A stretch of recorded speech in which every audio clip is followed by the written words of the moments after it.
नमस्कार दोस्तों, मैं आशीष राठौर आपका फिर से एक बार स्वागत करता हूं।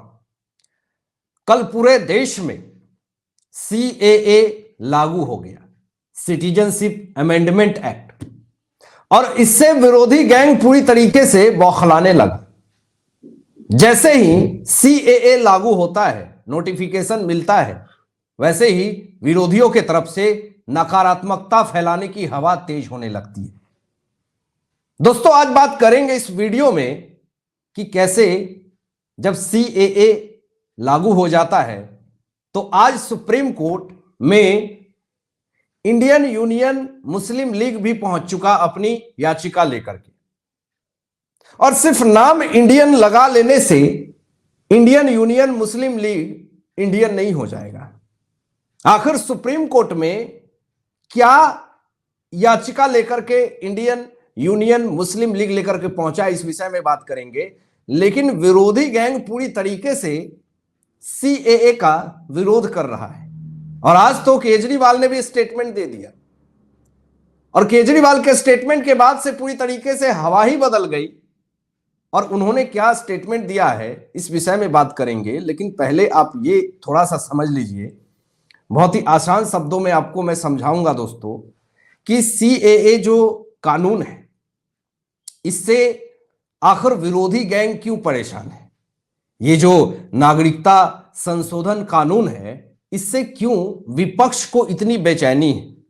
सबसे पहला रीजन तो यह हो सकता है कि जब सीएए लागू हुआ तो इस भारत देश में बहुत सारे ऐसे शरणार्थी हैं जो कि बांग्लादेश, अफगानिस्तान, पाकिस्तान, ऐसे तमाम जगहों पे, जो कि जब भारत विभाजन हुआ था तो उस वक्त वो वहां पे फंस गए थे, चले गए थे। तो फिर वो शरणार्थी बन करके भारत में आते हैं, लेकिन उनको नागरिकता नहीं मिलती है।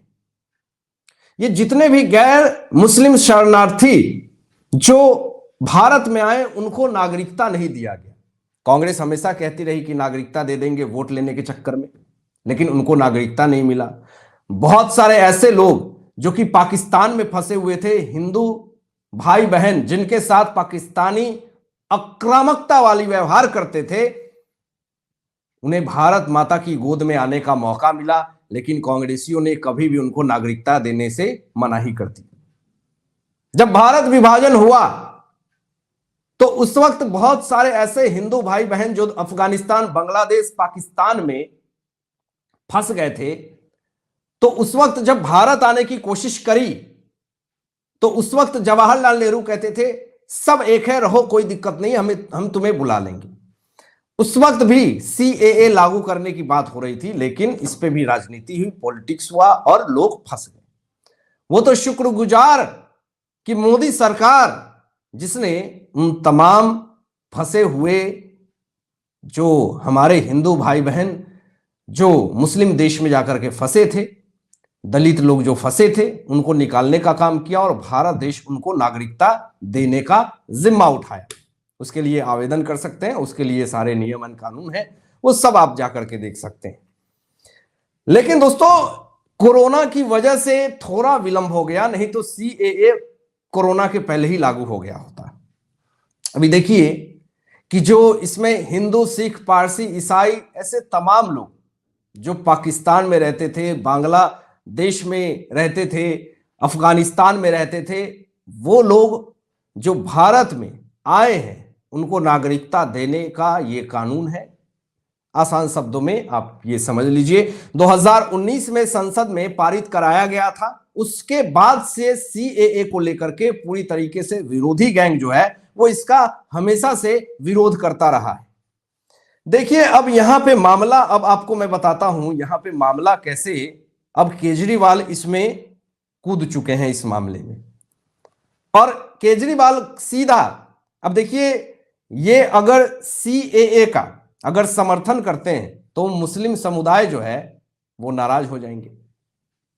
विरोध करते हैं तो भी इनका पत्ता कटना है। मतलब दोनों तरफ से केजरीवाल फंस चुके हैं। और ये इतना शातिरपंती इन्होंने ऐसा दिखाया है कि सीएए का विरोध वो किस अंदाज में कर रहे हैं, जरा देखिए।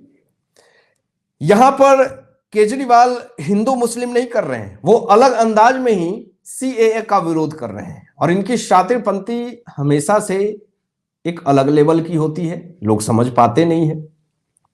लेकिन दोस्तों यहां पर केजरीवाल कहते हैं सीधा कि पहले हमारे बच्चों को नौकरी दो, घर दो, जो दूसरे देश से आए हैं उसको नौकरी मत दो, उसको घर मत दो। ये है इनकी भावना, ये है इनकी सोच। आपने दिल्ली में कितने लोगों को नौकरी दी केजरीवाल जी?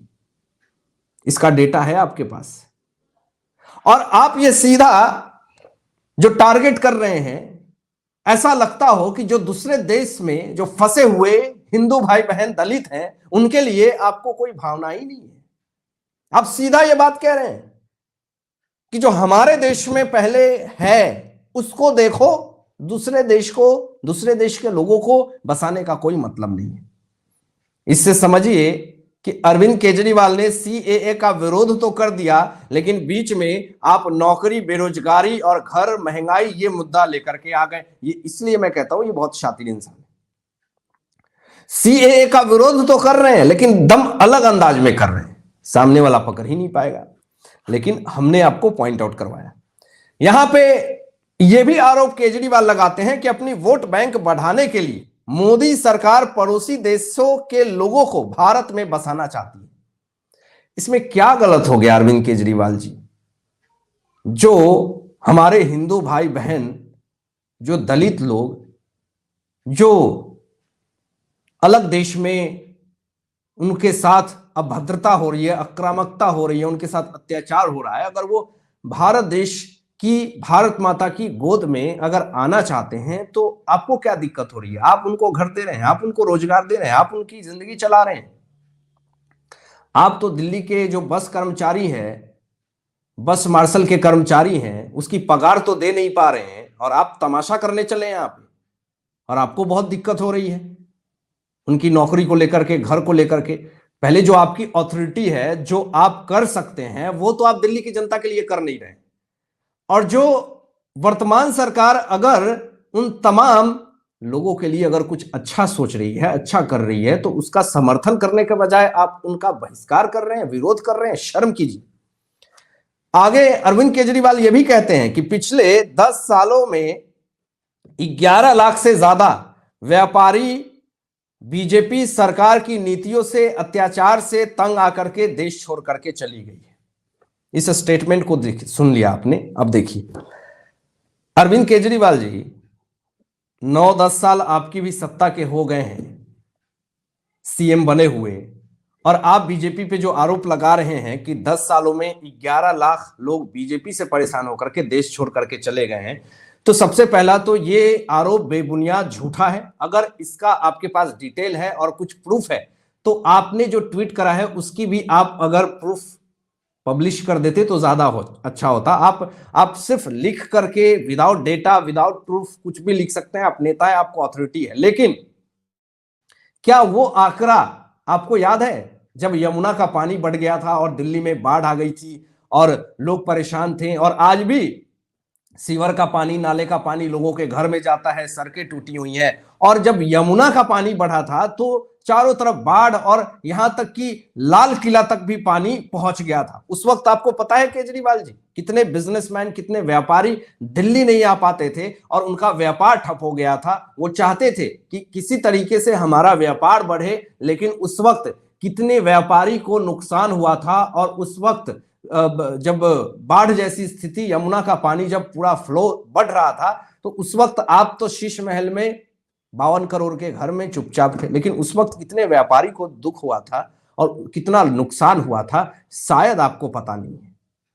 अब यहां पे आप जो बातें कर रहे हैं कि हमारे बच्चों को नौकरी दो, दूसरे देश के लोगों को मोदी सरकार बसाना चाहती है, ये वो तमाशा, विपक्ष को टारगेट कर रहे हैं आप। जब रोहिंग्या मुस्लिम को बसाने की बात होती है तो केजरीवाल सबसे पहले आते हैं और उन्हें बसाने के लिए फ्री में वकालत भी करते हैं। पूरे दिल्ली में आपकी पार्टी अमानतुल्ला खान से पूछिए कि हजारों रोहिंग्या को उन्होंने बसाया है।